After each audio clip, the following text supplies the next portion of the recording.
ইউক্রেনকে $2 বিলিয়ন সামরিক সহায়তার ঘোষণা কানাডার। ব্রিটেনগামী অভিবাসী ঠেকাতে ফ্রান্স বদ্ধপরিকর।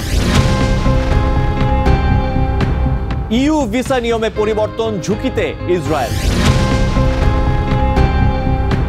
স্পেনের এপ্রিলের ব্ল্যাকআউটটি ছিল প্রযুক্তিগত ব্যর্থতা। ডেনমার্কে শুরু হয়েছে সপ্তাহব্যাপী আন্তর্জাতিক ঘুড়ি উৎসব। ইউরোপের হালনাগাদ ও বৈচিত্র্যময় খবরাখবর আপনাদের সামনে এক নজরে তুলে ধরছি আমি আশফাক আহমেদ। ইউক্রেন রাশিয়া যুদ্ধের চলমান সংকটে কিয়েভকে আরও $2 বিলিয়ন সামরিক সহায়তার কথা জানিয়েছেন কানাডার প্রধানমন্ত্রী মার্ক কার্নি। নতুন এই সামরিক সহায়তার অর্থে ইউক্রেনের জন্য ড্রোন, হেলিকপ্টার ও অন্যান্য যুদ্ধাস্ত্র কেনা হবে। G7 সম্মেলনের ফাঁকে ইউক্রেনের প্রেসিডেন্ট ভলোদিমির জেলেনস্কির সঙ্গে বৈঠকে এই ঘোষণা দেন কানাডিয়ান প্রধানমন্ত্রী।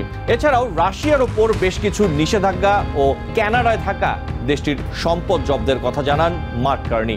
একই সঙ্গে ইউক্রেনিয়ান জনগণের জন্য ন্যায়সঙ্গত শান্তি না পাওয়া পর্যন্ত এই সহায়তা অটল থাকবে বলেও উল্লেখ করেন তিনি।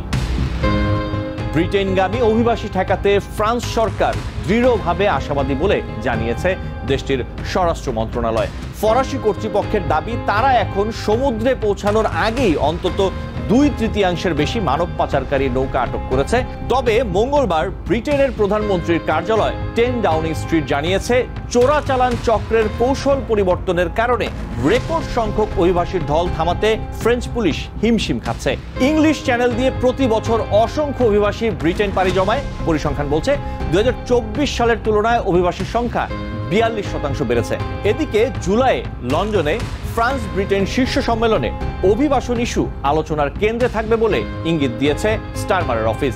ফ্রেঞ্চ কর্তৃপক্ষ বলছে, সম্মেলনে তারা চোরাচালানকারীদের আটকাতে কৌশলগত বিভিন্ন পদক্ষেপ তুলে ধরবে। ইউরোপের ভিসা নীতিতে আসছে পরিবর্তন, আর এতে সবচেয়ে বেশি ঝুঁকির মুখে রয়েছে ইসরায়েল।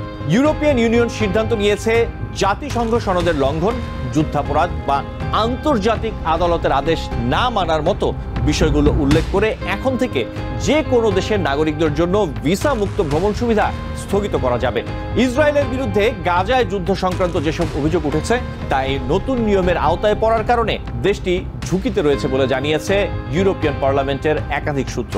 এই নতুন নিয়ম কার্যকর হলে ইউ পার্লামেন্ট এবং কাউন্সিলের আনুষ্ঠানিক অনুমোদন লাগবে।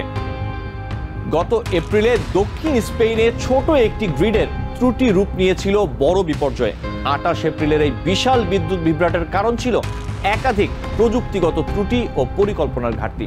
সরকার জানিয়েছে, এটি সাইবার আক্রমণ নয়, মাত্র 5 সেকেন্ডেই দেশের 60% বিদ্যুৎ সরবরাহ বন্ধ হয়ে যায়, যার প্রভাব পড়ে ব্যবসা, পরিবহন ও ইন্টারনেট সেবায়। এতে পর্তুগালও ক্ষতিগ্রস্ত হয়। পুরো একদিন পর বিদ্যুৎ স্বাভাবিক হয়। নবায়নযোগ্য শক্তিকে বিভ্রাটের কারণ হিসেবে সন্দেহ করা হলেও সরকার তাদের সবুজ জ্বালানি পরিকল্পনা বলবৎ রাখার প্রতিশ্রুতি দিয়েছে। ডেনমার্কের ফানো দ্বীপে শুরু হয়েছে আন্তর্জাতিক ঘুড়ি উৎসব। 26টি দেশের 5000-এর বেশি ঘুড়ি প্রেমী জমকালো এই উৎসবের 40তম বার্ষিকী উদযাপনে জড়ো হয়েছেন। বৃহস্পতিবার থেকে শুরু হওয়া উৎসব চলবে আগামী রবিবার পর্যন্ত। এতে 25,000-এর বেশি ঘুড়ি প্রদর্শিত হবে। এবারের উৎসবের 100 মিটার লম্বা ইন্দোনেশিয়ার একটি ঘুড়ি আকর্ষণের অন্যতম কেন্দ্র হয়ে উঠেছে। উৎসবে প্রায় 14 কিলোমিটার জায়গা জুড়ে দর্শনার্থীরা রং বেরঙের ঘুড়ি উড়ানোর চমৎকার মুহূর্ত উপভোগ করতে পারবেন। উৎসবে ঘুড়ি ওড়াতে এশিয়া, ইউরোপ ও আমেরিকা থেকে এসেছেন ঘুড়ি প্রেমীরা। এক নজরে প্রতিদিন ইউরোপের খবর জানতে চোখ রাখুন TVN 24 নিউজ নেটওয়ার্কের ইউটিউব ও ফেসবুক পেজে। নিউ ইয়র্ক থেকে সম্প্রচারিত TVN 24 টেলিভিশন বিশ্বজুড়ে বাঙালির কণ্ঠস্বর।